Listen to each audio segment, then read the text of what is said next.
Video کو like کر کے آگے شیئر ضرور کر دینا۔ رہتا ہے ہر دور میں جب دنیا کو تباہ کرنا ہوتا ہے، برباد کرنا ہوتا ہے، اور دنیا کے انسانوں کی عزت کے ساتھ، ان کی آبرو کے ساتھ، ان کی جانوں کے ساتھ، ان کے خون سے جب ہولی کھیلنے کا وقت آتا ہے تو پھر دنیا کے دوسرے لوگ جو لوگوں کو تباہ و برباد کرنا چاہتے ہیں، پھر وہ یہ کرتے ہیں کہ لوگوں کو مسائل کا شکار کرتے ہیں۔ جیسے اللہ کے رسول صلی اللہ علیہ وآلہ وسلم کی آمد سے پہلے ایک طبقے کا خواب تھا۔ دنیا کی دو طاقتیں تھی دنیا کے اندر، سپر پاور کہلانے والی، جو پوری دنیا کو غلام بنانا چاہتی تھی۔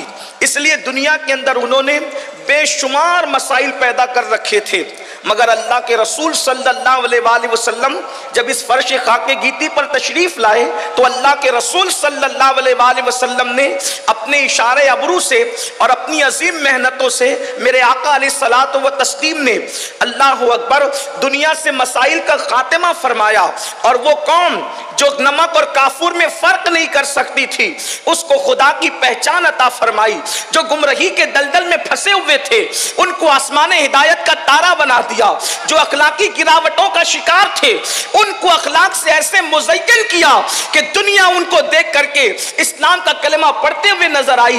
میرے پیارے آقا صلی اللہ علیہ وآلہ وسلم کے پیارے دیوانوں، کوئی طویل تمہید یا گفتگو کا ارادہ نہیں، لیکن بس یہی حال اب ایسا ہے، دنیا تیسری عالمی جنگ کی طرف بڑھ رہی ہے، اور بلکہ بعض مفکرین تو یہ کہہ رہے ہیں کہ تیسری عالمی جنگ شروع ہو چکی ہے، اور اب لوگوں کو بہت سارے مسائل کے اندر گرفتار کیا جا رہا ہے، اس لیے کہ دنیا جانتی ہے، انسانیت کے دشمن جانتے ہیں، جن کو اپنے تخت تاج، اپنی دولت، اپنی ہوس، اپنی شہرت، اپنا عیش سب سے زیادہ عزیز ہے۔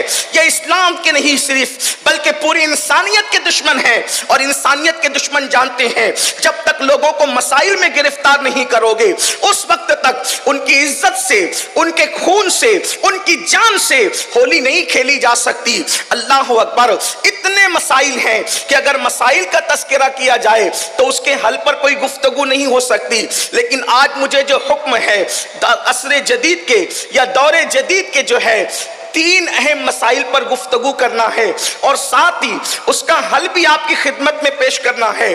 میرے پیارے آقا صلی اللہ علیہ وسلم کے پیارے دیوانوں، جب بھی دنیا کو تباہ کرنے کا پلان بنتا ہے مسائل میں گرفتار کرتے ہیں۔ آپ دیکھیں ہلاکو اور چنگیز خان کا دور سوشل میڈیا کا دور تو نہیں تھا، الیکٹرانک اور پرنٹ میڈیا کا اس طرح کا دور بھی نہیں تھا، لیکن جب انہوں نے لوگوں کے خون سے ہولی کھیلنا چاہی تو پہلے ماحول ایسا تیار کیا گیا کہ لوگ مسائل کا شکار ہوئے، اس کے بعد لوگوں کو تباہ کر دیا گیا، اور اب بھی حالات جو ہے اللہ اکبر اب تو بہت تیز رفتاری کے ساتھ گندگی پھیل رہی ہے۔ کیا مسائل ہیں؟ بہت سے مسائل ہیں، لیکن تین پر گفتگو کرنا ہے۔ نمبر ایک، سب سے بڑا مسئلہ اللہ اکبر اس وقت کسی ایک ملک کا نہیں، کسی ایک ریاست کا نہیں، کسی ایک خطے کا نہیں، کسی ایک قبیلے کا نہیں، بلکہ اللہ اکبر پوری دنیا کا مسئلہ یہ ہے۔ آج پوری دنیا کو غربت کے دلدل میں ڈھکیلنے کی کوشش کی جا رہی ہے، اس لیے کہ دنیا جانتی ہے جب تک لوگوں کو غریب نہیں کریں گے ان کی آبرو نہیں خرید سکتے، ان کا ایمان نہیں خرید سکتے، ان کا عقیدہ نہیں خرید سکتے۔ میرے پیارے آقا صلی اللہ علیہ وآلہ وسلم کے پیارے دیوانوں، اس لیے بڑی تیزی کے ساتھ الگ الگ نام پر، کبھی بیماریوں کے نام پر، کبھی وباؤں کے نام پر، کبھی جنگوں کے نام پر، کبھی کسی نام پر لوگوں کو غربت کی چکی میں پیسنے کی کوشش کی جا رہی ہے۔ یاد رکھیے اسلام غربت کو بری نظر سے نہیں دیکھتا، بلکہ اسلام اس غربت کو اچھی نظر سے دیکھتا ہے جس غربت کے اندر شکر ہو، جس غربت کے اندر پاک دامنی ہو، جس غربت کے اندر استقامت ہو، جس غربت کے اندر اللہ اکبر اپنے ایمان اور عقیدے کی حفاظت ہو۔ اگر غربت ایسی ہے تو اسلام جو ہے اللہ اکبر ایسی غربت کی یہ شان بیان کرتا ہے۔ اللہ کے رسول صلی اللہ علیہ وآلہ وسلم نے فرمایا دنیا کے مالداروں سے 500 سال پہلے اللہ غریبوں کو جنت عطا فرمائے گا۔ ایک حدیث پاک کا مفہوم ہے قیامت کے دن ان لوگوں کو بادشاہ کی حیثیت دی جائے گی بلکہ جنت کا بادشاہ قرار دیا گیا ہے، جو غربت کے اندر شکر سے کام لیتے ہیں، پاک دامنی سے کام لیتے ہیں، نگاہوں کے اندر تقدس ہوتا ہے، رب تبارک و تعالیٰ کا شکوہ نہیں کرتے۔ مگر یاد رکھیں، اب کوئی غربت کی اس فضیلت کو سن کر یہ نہ سوچے کہ پھر ہمیں تو غریب ہی رہنا ہے، جیسے کہ ہمارے یہاں کچھ تنظیمیں نماز کے نام پر شروع ہوئی 1857 کے بعد انگریز کی پیدا کی ہوئی نوزائیدہ جماعتوں نے الگ الگ انداز سے مسلمانوں کو گمراہ کرنا شروع کیا کہ جب رسول اللہ غریب تھے تو مسلمانوں کو مالداری سے کیا کام، جب سیدہ فاطمہ کے گھر چولہا نہیں جلتا تھا تو پھر یہ کیا اور وہ کیا۔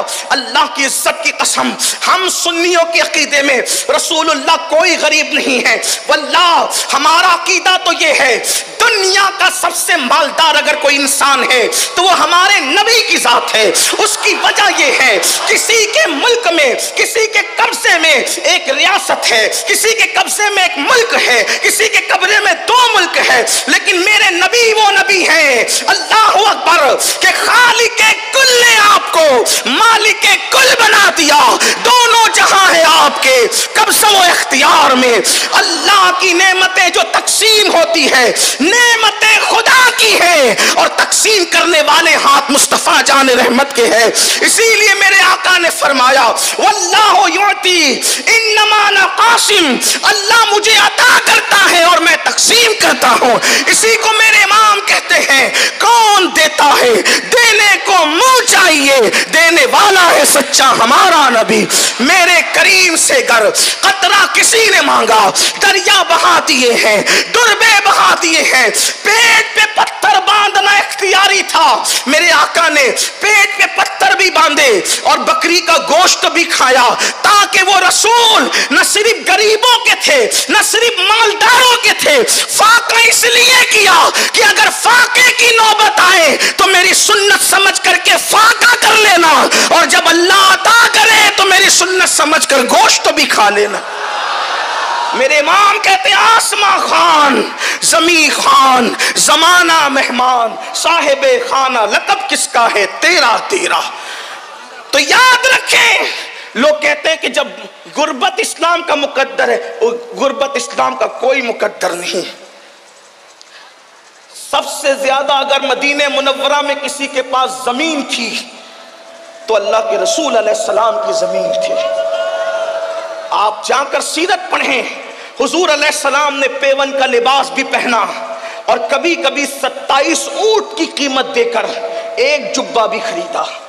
اس کا مطلب یہ ہے کہ پیون کا اس لیے پہنا کہ اگر غربت آ جائے تو تیرے پیون پر رسول اللہ نے اپنی سنت کا پردہ ڈال دیا ہے۔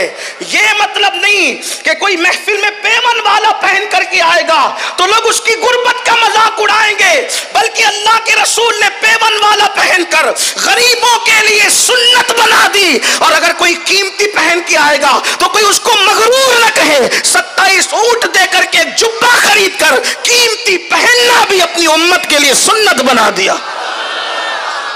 تو اب غربت مسلط کی جا رہی ہے، اور غربت اللہ کے رسول علیہ السلام فرماتے ہیں کبھی کبھی انسان کو کفر تک لے جاتی ہے۔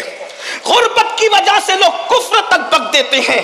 یہ لوجوں میں بکنے والی بچیاں، ارتداد کا فتنہ، ایمان پر منڈلاتے ہوئے خطرات، اس میں سب سے بڑی وجہ ایک غربت بھی ہے۔ غربت کی چکی میں لوگ پس رہے ہیں۔ اس لیے میں بہت طویل میں عرض کر چکا ہوں کہ عصر کا وقت قریب ہے، جلدی سے اپنی گفتگو کو شارٹ کر کے مکمل کرنا ہے۔ غربت کی چکی میں لوگ پس رہے ہیں، ایمان خطرے میں، عقیدہ خطرے میں، عزت خطرے میں، آبرو خطرے میں، جان خطرے میں۔ امام سفیان ثوری رضی اللہ تعالیٰ عنہ فرماتے ہیں اپنی تجوریوں سے مال نکال کر بازاروں میں لگاؤ، تجوریوں میں مال رکھنے کی بجائے مارکیٹ میں لگاؤ، کیونکہ آدمی مالدار نہیں ہوگا تو زکوٰۃ کیسے دے گا، مالدار نہیں ہوگا تو مسجدیں کیسے بنے گی۔ کبھی کبھی لوگ مالداروں کی اتنی مذمت کرتے ہیں کہ ایسا لگتا ہے کہ انسان کو صرف 2 چادروں پہ زندگی گزارنا چاہیے۔ ایسا نہیں ہے۔ آپ سے میں عرض کرنا چاہتا ہوں، اگر بلال جیسے، بلال حبشی جیسی ہستی نے مال کی قلت کی وجہ سے عشق مصطفیٰ کی بنیاد پر اگر جنت کا مژدہ سنا ہے تو عثمان غنی جیسے مالدار نے اپنے مال کی بنیاد پر رسول اللہ سے 2 مرتبہ جنت خریدنے کا شرف حاصل کیا ہے. اور یہ بھی شان مصطفیٰ ہے، غریب کو بھیک میں جنت دی اور مالدار کو بیچ کر جنت دی، اور بتا دیا اللہ اکبر کہ میں صرف بانٹنے والا نہیں ہوں بلکہ بیچنے والا بھی ہوں، اور بیچتا وہی ہے جس کو مالک بنا دیا جاتا ہے. تو آقا کو عطا اس طرح کیا گیا کہ خالق کل نے آپ کو مالک کل بنا دیا. جہاں بانی عطا کر دے، بھری جنت ہبا کر دے. نبی مختار کل ہے جس کو جو چاہے عطا کر دے. نبی مختار کل ہے جس کو جو چاہے عطا کر دے. اور جہاں میں ان کی چلتی ہے وہ دم میں کیا سے کیا کر دے، زمین کو آسماں کر دے، سریا کو سرا کر دے. آؤ غربت کا خاتمہ کیسے ہو اس پر چند چیزیں. نمبر 1، غربت کے خاتمے کی کوشش کرنا ہے، بالخصوص نئی جنریشن کو، نئی نسل کو. لوگ کہتے ہیں غربت جب رسول اللہ نے پسند کی تو ہم کیوں غربت سے نکلے؟ ہم نے کہا بیماری بھی تو پسند کی، لیکن ساتھ میں یہ بھی کہا بیمار پڑو تو بیمار مت پڑے رہو، بلکہ بیمار پڑو تو بیماری کا علاج کرو. بیماری آ جائے شکر کرو، شکوہ نہ کرو، علاج کرو. ایسے ہی غربت آ جائے شکوہ نہ کرو، اس کا علاج کرو. غربت کا علاج کیا ہے؟ نمبر 1، مسلمان تجارت کی طرف توجہ دیں. ہم تجارت کریں.